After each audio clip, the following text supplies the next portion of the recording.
Oscar Wilde, The Picture of Dorian Gray, Part 134.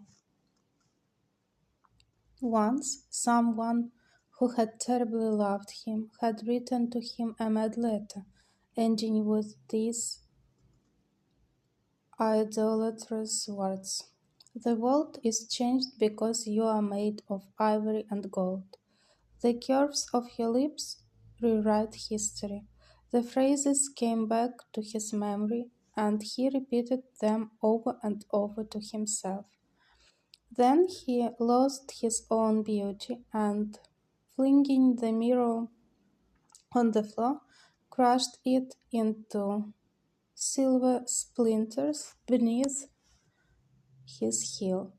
It was his beauty that had ruined him, his beauty and the youth that he had prayed for. But for those two things his life might have been free from stain. His beauty had been to him but a mask, his youth but a mockery.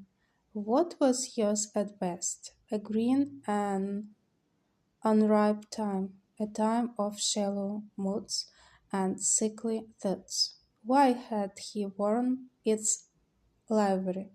Youth had spoiled him. It was better not to think of the past. Nothing could alter that. It was of himself and his own future that he had to think. James Wayne was hidden in a nameless grave in Sybil churchyard. Alan Campbell had shot himself one night in his laboratory, but had not revealed the secret that he had been forced to know. The excitement, such as it was, over Basil Hallward's disappearance would soon pass away. It was already waning. He was perfectly safe there.